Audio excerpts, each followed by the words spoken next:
Ito kasi yung sa FZ dyan. Ang gagawin ko dito is sa kabila ko ilagay.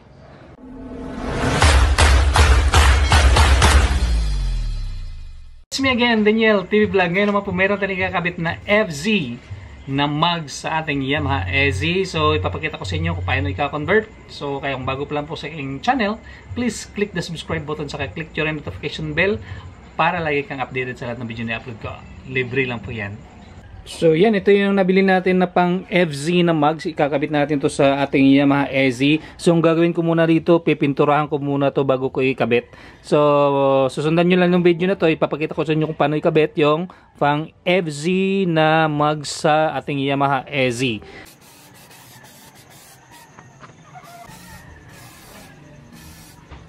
So yan na.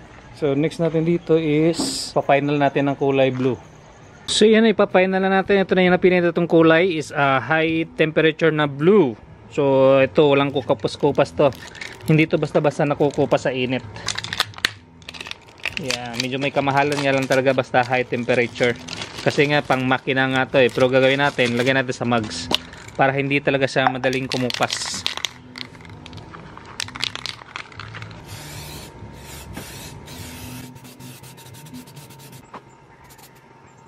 So, final.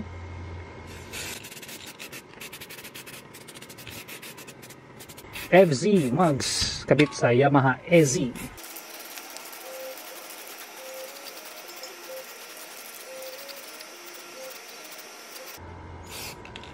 Ayos. Okay na. Yan, lapad So, sinabay ko na rin yung kanyang front para mag-uniform na silang dalawa, parehas ng kulay. Yung sa front ko nga pala is stock pa rin na Yamaha EZ. Yung sa likod lang talagang pinalitan ko ng pang FZ. Stock to ng EZ. Nilagyan ko ulit ng paint remover para mas maganda yung resulta ng pagkapintura natin.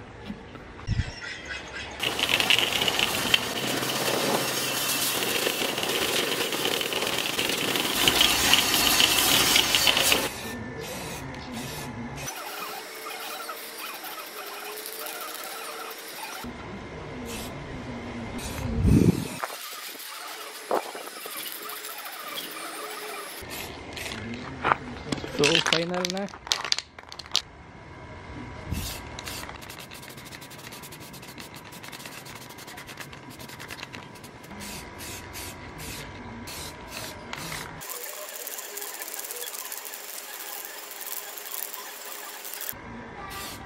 Ito stock ng Yamaha EZ na front. Tapos yung likod natin ngayon is ito na yung pang FZ. Yun. Ayos to. So yan, nandito na. Tapos na natin lagyan ng gulong yung ating FZ. So ito nga pala yung gusto magkabit ng FZ na mag sa EZ. So actually halos magkapareho lang po talaga sila yung kanila axle. So parehas lang po. Ayan, ito sa EZ to. Ayan, magkaparehas lang talaga sila. Halos walang pinagkaiba. Tapos yung hub sa plants parehas lang din. Ayan. Ayan, EZ na plants. Tapos FZ. So halos parehas lang din. Ayan. So halos walang pinagkaiba. Ayan. So bearing, ganun lang din. Parehas lang. So dito lang kayo magkatalo. So pag gumamit po kayo ng FZ na hub, ito. So ang gagamitin ko is FZ pa rin kasi nang nabili ko, kasama kasi itong kanyang plants sa sprocket. So ito rin gagamitin ko. Tapos yung gagamitin lang natin dito na spacer is FZ ito. Ito yung dito sa kabila natin to ilagay doon sa kanyang brake shoe. Tapos yung gagamitin natin dito is ibabalik lang natin yung sa dito ng SZ. So dito rin natin ilagay sa FZ. Tapos yung ito kasi yung sa FZ dyan. Ang gagawin ko dito is sa kabila ko ilagay doon. Tapos maglagay lang ako ng isang spacer kasi almost kulang siya ng 2 mm. So paglagay ko ng spacer, so magkaparehas na sila. Si sentro na sa. So ito yan, dito yan. So FZ mugs, FZ na flange, sprocket, tapos yung spacer lang is sa EZ. Instead na itong sa kanya is tinanggal ko kasi malayo, hindi si center. So ito pa rin nilalagay natin. So para mag-center pa rin siya. So tingnan nyo, kakabit ko. So gaya ng sinabi ko kanina, yung spacer dito na EZ is binalik ko lang. Instead na ito yung kanyang spacer para dito sa may sprocket. So hindi ko nilagay kasi pag ito nilagay mo, hindi siya si center kasi ang layo. Tingnan nyo. So hindi siya mag-align sa kanyang sprocket. So ang ginawa ko, binalik ko lang yung kanyang stock ng EZ na spacer. Tapos dito sa kabila,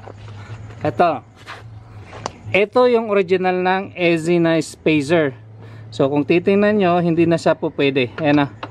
So hindi na siya po pwede. So yung gagawin naman dito, so ito yung para sa kabila sa may sprocket na spacer. So ito naman yung ilalagay nyo dito. Ay sorry. So tingnan nyo. Ano? So konti lang yung naiwan. So ang gagawin natin para mukha siya, lagyan natin ng isang spacer na. Yan. Tapos magagamit na natin yung kanyang spacer. So ayan. So swak to. So ito na. Tapos na natin ikabit natin FZ mugs sa Yamaha SZ. So ayan, no. Center pa rin siya. So gaya ng sinabi ko kanina, so yung spacer na para dito, ibalik nyo lang yung sa original ng EZ. Tapos yung spacer para sa FZ dito, lagay nyo sa kabila.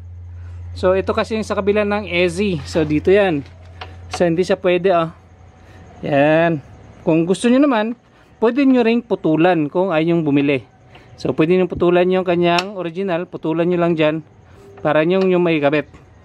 Tapos pwede na siya. So ayos.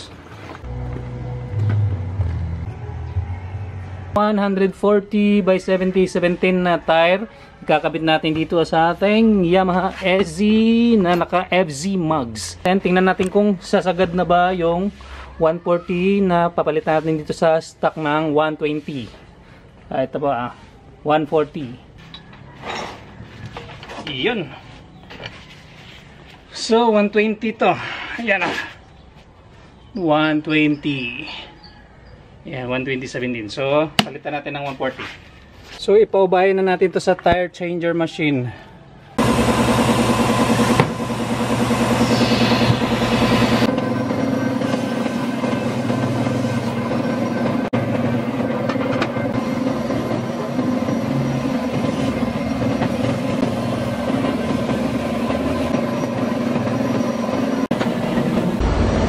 So ito na, nakikabit na. Ito yung 120, ito naman yung 140. So, yan, kabitan natin ngayon sa ating EZ. Tingnan natin kung kasya talaga yung 140 sa FZ mugs kabit sa Yamaha EZ. Yan. So, parang kakasya talaga ito.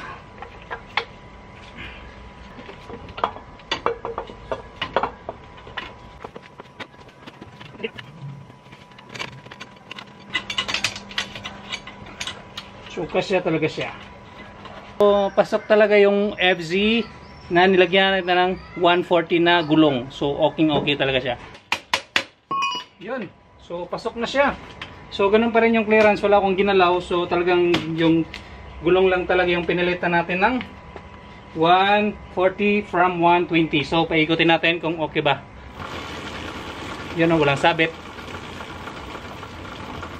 So, swabing-swabing pa rin yung 140.